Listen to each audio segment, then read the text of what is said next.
प्रभु का धन्यवाद हो। प्रभु ने हमें पूरा सप्ताह संभाल के रखा, हमारी हर ज़रूरत पूरी किया उसने।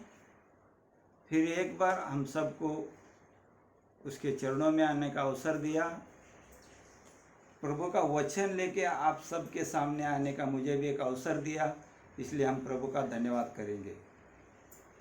हम प्रभु का वचन में जाने से पहले प्रभु को हम धन्यवाद करेंगे और प्रभु का वचन में जाएंगे। हम दूसरा राजा 4 अध्याय का हम पहले वचन से लेके 7वां वचन तक हम पढ़ेंगे। दूसरा राजा 4 अध्याय पहला वचन से लेके हम 7वां वचन पढ़ेंगे। और उसके अंदर वो एक विधवा औरत को कैसा शैतान सताता है, तो वो प्रभु परमेश्वर उसको उसके अंदर से कैसा बाहर निकालता है। एक सुंदर सी एक कहानी इस पे है। प्रभु परमेश्वर उसको कैसा निकालता है हम देखेंगे। भविष्यद्वक्ताओं के चेलों की पत्नियों में से एक स्त्री ने एलीशा की दुहाई देकर कहा, तेरा दास मेरा पति मर गया और तू जानता है कि वो यहोवा का भय मानने वाला था, पर जिसका वो कर्जदार था वो आया है कि मेरे दोनों पुत्रों को अपने दास बनाने के लिए ले जाए। यहाँ पे क्या कह रहा है? तेरा दास परमेश्वर का भय मानने वाला था, वो मर गया है। मेरे पति जिसके पास से कर्जा लिया था वो मेरे दरवाजे पे आके बैठा है और कहता है कि तेरे दोनों पुत्रों को मुझे दे दे ताकि मैं तेरे दोनों बेटों को गुलाम बनाऊं, तेरे दोनों बेटों को मैं दास बनाऊं। उसका पति मर गया है, वो दुख में है, वो तकलीफ में है, लेकिन जिसके पास से उसने कर्जा लिया है उसके दरवाजे पे आके बैठा है और कह रहा है, तेरे पति मेरे से इतना इतना पैसा लिया है वो दे, नहीं तो तेरे दोनों बेटों को मुझे दे दे। मैं तेरा बेटों को मेरा दास बना के मैं रखूँगा और तेरे जो कर्जा है वो मैं उसको पूरा करूँगा। अभी वो औरत कितनी संकट में होगी, कितने मुसीबत में होगी, हम बोल नहीं सकते हैं। उसी तरह हमारे जीवन में भी बहुत से लोग इस वक्त बहुत से संकट में है। ये स्त्री ये क्या करना चाहिए? एक परमेश्वर के दास की औरत होने के नाते वो क्या कि हम आगे का वचन में पढ़ेंगे। एलीशा से जब कही तो एलीशा ने उससे कहा, मैं तेरे लिए क्या करूं? मुझे बता कि तेरे घर में क्या है। उसने कहा, तेरी दासी के घर में एक हांडी तेल को छोड़ और कुछ नहीं है। एलीशा ने कहा वहाँ पे, मैं तेरे लिए क्या कर सकता हूँ और तेरे घर में क्या है? तो वो स्त्री कह रही है, तेरे दासिनी के घर में, मेरे घर में एक हंडी तेल को छोड़ के और कुछ मेरे पास नहीं है। यहाँ पे ये वचन पे, दूसरा वचन पे बहुत गौर से सुनिए। यहाँ पे क्या कह रही है? मेरे घर में एक हंडी तेल को छोड़कर और कुछ मेरे घर में नहीं है। एक हंडी तेल यानी कि परमेश्वर का अभिषेक किया हुआ पवित्र आत्मा, परमेश्वर के मंदिर में सदा बत्ती में जलने, अग्नि में जलने वाला तेल। जब दाऊद को जब शामुएल ने अभिषेक करने को गया तो वहां पे क्या लेके गया? एक सिंग में तेल लेके गया। किसका भी घर में अगर तेल है तो परमेश्वर का आत्मा आपके घर में, आपके हृदय में उपस्थित है। तेल है ना, परमेश्वर के आत्मा को दर्शाता है।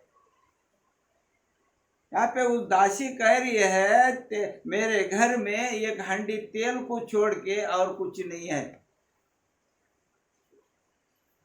तो तेल इस तरह दर्शाता है कि तेल है तो हमारे घर में आशीष है, तेल है तो परमेश्वर हमारे घर में है, तेल है तो हमारे घर में बरकत है, तेल है तो हम आराधना में है, तेल है तो हम प्रार्थना में है, तेल है तो हम परमेश्वर के ऊपर विश्वास करने वाला परिवार है। यहाँ पे वही कह रही है, वो यही कह रही है। उसने कहा तेरे दासी के घर में एक हांडी तेल को छोड़ और कुछ नहीं है। आप एलिशा क्या कह रहे, देखो, उसने कहा तू बाहर जाकर अपनी सब पड़ोसियों से खाली बर्तन मांग ले और थोड़े बर्तन न लाना, फिर तू अपने बेटों समेत अपने घर में जा और द्वार बंद करके उन सब बर्तनों में तेल उंडेल देना और जो भर जाए उन्हें अलग रखना। जो भर जाए उन्हें क्या करना, क्या कह रही है, फिर उसने बेटों से समेत अपने घर में जा द्वार बंद कर उन सब बर्तनों में तेल उंडेल देना और जो भर जाए उन्हें अलग रखना। चौथा वचन में कह रहे जो भर जाए, तेल से जो भर जाए वो हंडे है ना, अलग से रखना। तेरे पड़ोसियों के पास जा, जो खाली बर्तन है उनको लेके आने को कह रहा है। खाली बर्तन यानी कि हमारे आजू बाजू में बहुत से लोग परमेश्वर से रहित है, परमेश्वर के वचन से रहित है, परमेश्वर के डर से रहित है। हमारे पास जो तेल है उनके बर्तन में भरने के लिए हमें परमेश्वर कह रहा है। हमारे पास जो सामर्थ्य है, जो परमेश्वर का हमने जो प्रार्थना को हमने ग्रहण किया है, उनके पास जाओ, उनके लिए उद्धार का प्रार्थना करो तो उनका भी उद्धार होगा करके परमेश्वर का वचन यहाँ पे कह रहा है। खाली बर्तन लेके आओ, यानी कि हमारे बाजू में जो भी लोग है वो खाली है, खाली बर्तन की तरह है। उनके लिए हम जब प्रार्थना करेंगे तो वो भी क्या करेंगे, परमेश्वर के तेल से भर जाएंगे, वो भी भरे हुए हंडे की जगह। वो क्या कह रहा है, जो हंडे भर जाए उनको अलग रखना। जो पड़ोसी हमारे अड़ोस पड़ोस में है, हमारे गांव में है, हमारे शहर में है, जहाँ कहीं भी है, अगर उनके घर पे जाएंगे, हम प्रार्थना करेंगे, वो प्रार्थना में भर जाएंगे, वो सामर्थ्य पाएंगे तो वो भरे हुए हंडे के जैसा होंगे। फिर वो लोग क्या करेंगे, फिर कोई दूसरा खाली बर्तन को देख के वो लोग और भरेंगे दूसरे बर्तन को। यहाँ पे 5वां वचन में हम देखेंगे क्या कह रहा है यहाँ पे, तब वो उसके पास से चली गई और अपने बेटों समेत अपने घर जाकर द्वार बंद किया। तब वे तो उसके पास बर्तन लाते गए और वो उंडेलती गई। जब बर्तन भर गए तब उसने अपने बेटों से कहा मेरे पास एक और भी ले आ। उसने उससे कहा और बर्तन तो नहीं रहा। तब तेल क्या हो गया, रुक गया। तब क्या हो गया, उसकी माँ ने कही और बर्तन लेके आओ। जैसे बर्तन बच्चे लोग लाते गए वो भरते गए, जैसा बर्तन वो लाते गए वो भरते गए। जब सब बर्तन भर गए तो अपने बेटे से कह रही है और बर्तन लेके आओ। तो बेटा कह रहा है बर्तन सब खत्म हो गए, बर्तन अभी नहीं है। तभी तेल क्या हो गया, रुक गया। वहां पे जैसे ही उसके मुंह से निकल गया बर्तन नहीं है तो तेल वहां पे रुक गया। मतलब परमेश्वर का आशीष, परमेश्वर का ब्लेसिंग, परमेश्वर का दुआ वहां पे रुक गया।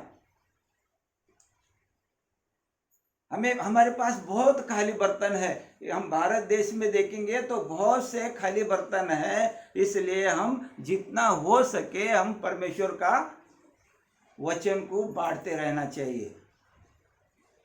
यहाँ पे हम एलिया का कहानी को देखते हैं। तो जब अकाल पड़ा था तो वो एक सरपत नगर में वो गया और वहाँ पे एक विधवा औरत वो लकड़ी बीन रही थी। उससे कहा थोड़ा सा पानी लेके आना, थोड़ा सा पानी लेके आना। जब वो पानी लाने जा रही थी तो बोला एक टुकड़ा रोटी भी लेके आना। तो वो औरत वहाँ पे कह रही है तेरे परमेश्वर की कसम मेरे पास रोटी नहीं है।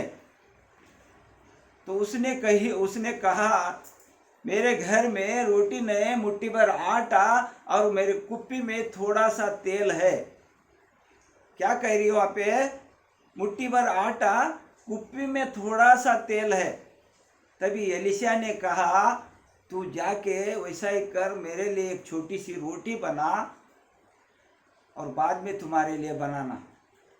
तो वहाँ पे क्या है, कुप्पी में थोड़ा सा तेल है। तो वहाँ पे क्या हुआ, वो रोटी बना के एलिशा को खिलाई और पूरा अकाल जाने तक वो उसका बेटा और उसका पूरा परिवार वो लोगों ने खाया। तो अभी वो हंडे में मटके में से वो मुट्ठी भर आटा कभी ख़त्म नहीं हुआ और वो कुप्पी में जो थोड़ा बहुत तेल था वो कभी ख़त्म नहीं हुआ।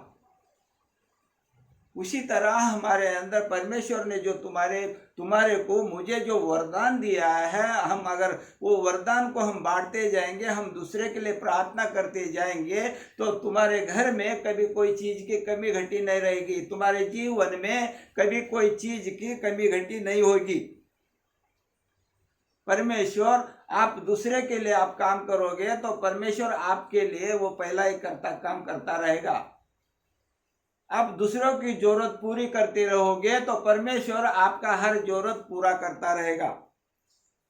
यहाँ पे यही कह रहा है, मत्ती 10:20 में कहता है क्योंकि बोलने वाले तुम नहीं हो परंतु तुम्हारे पिता का आत्मा तुम्हारे अंदर बोलता है। हम कहीं पे भी जाए वहां पे क्या बोल रहा है, क्योंकि बोलने वाले तुम नहीं हो परंतु तुम्हारे पिता का आत्मा तुम्हारे अंदर बोलता है।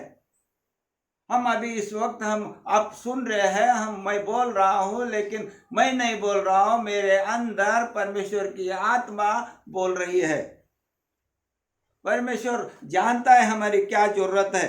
मत्ती 6:8 में कह रहा है इसलिए तुम उनके समान न बनो क्योंकि तुम्हारा पिता तुम्हारी मांगने से पहले ही जानता है कि तुम्हारी क्या क्या आवश्यकता है।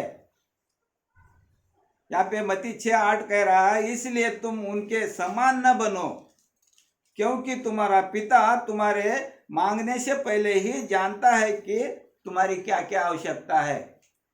हमारा परमेश्वर जानता है हमारी क्या क्या आवश्यकता है। हमको मुंह खोल के मांगने की जरूरत नहीं, हमको मांगना है तो दूसरे के लिए मांगना है। हम अगर देखते हैं ले अवस्था 6:12 में वहां पे कह रहा है यदि पर अग्नि जलते रहे और कभी बुझने ना पाए। यदि पर अग्नि जलते रहे कभी बुझने ना पाए। यहाँ पे वचन क्या कह रहा है, यदि पर अग्नि जलते रहे कभी बुझने ना पाए। हम विश्वास में बने रहे, विश्वास से कभी डगमगाए नहीं। हम प्रार्थना में बने रहे, प्रार्थना में से हमको कभी हटना नहीं। हमारे पास बहुत से कभी कभी मुसीबतें आते हैं लेकिन डगमगाना नहीं है। यहाँ पे ये वचन ले अवस्था 6:12 यही कह रहा है यदि पर अग्नि जलते रहे और कभी बुझने ना पाए। हम विश्वास में से कभी डगमगाना नहीं है। यदि पर जैसे अग्नि जलते रहे उसी तरह हमारे अंदर परमेश्वर की आत्मा जलते रहना चाहिए। परमेश्वर का आत्मा हमारे अंदर सदा बने रहना चाहिए। 1 कुरिन्थियों 3:16 यही कहता है परमेश्वर का आत्मा तुम्हारे अंदर वास करता है। ले अवस्था यही कह रहा है यदि पर अग्नि जलते रहे और कभी बुझने न पाए और याजक प्रतिदिन भोर को उस पर लकड़ियां जलाकर होम बलि के टुकड़े को उसके ऊपर सजाकर धर दे। होम बलि के टुकड़ों को उसके ऊपर सजाकर धर दे। मतलब होम बलि के टुकड़ों को उसके ऊपर सजाकर धर दे। होम बलि यानी कि हमारे इच्छा, हमारे अरमान, हमारे जो भी ख्वाहिशें है उसको क्या करना है, उस वेदी के ऊपर हमको जलाना है। हमें जीना है तो उस परमेश्वर के लिए, हमें जीना है तो उस प्रभु यीशु के लिए जो क्रूस के ऊपर हमारे लिए लहू बहाया। यहाँ पे वही कह रहा है, प्रति भोर को उस पर लकड़ियां जलाकर होम बलि के टुकड़ों को उसके ऊपर सजाकर धर दे और उसके ऊपर मेल बलियों की चर्बी को जलाया करे। मेल बलि के चर्बी को जलाया करे। मेल बलि की चर्बी यानी कि हमारे पाप। जब चर्बी को जलाते हैं तो उसके अंदर से तेल निकलती है। चर्बी को हम जब जलाते हैं तो उसके अंदर से क्या निकलता है, तेल निकलता है। जब हमारे अंदर से सब पाप जाएगा तो तेल किसको दर्शाएगा, परमेश्वर को दर्शाएगा। जब चर्बी हमारी जल जाएगी, मतलब हम चर्बी यानी कि हमारे सब पाप जब जल जाएंगे तो परमेश्वर की आत्मा हमारे अंदर क्या करेगा, वास करेगा।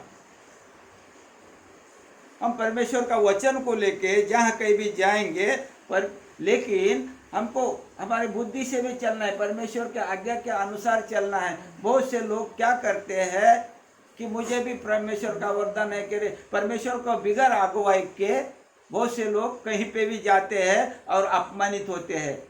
हमको वैसा नहीं जाना है।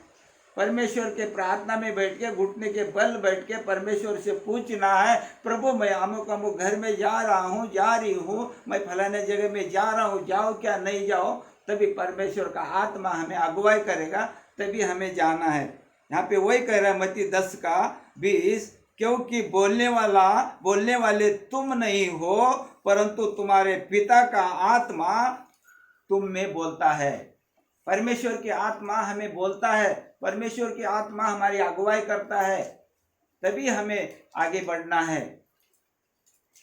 और ले व्यवस्था 6:12 के अनुसार यदि पर अग्नि सदा जलते रहे, हमारे अंदर प्रार्थना, विश्वास, ये सब हमारे अंदर भरी हुई होना चाहिए। तो परमेश्वर हमारे जीवन में कभी कोई चीज़ की कमी घटी नहीं करेगा और परमेश्वर आप सबको आशीष करेगा। इस वचन को आशीष करे और परमेश्वर आप सबको ब्लेस करे। आपके घर में सदा सुख शांति समाधान बना रहे प्रभु यीशु के नाम से, आमेन।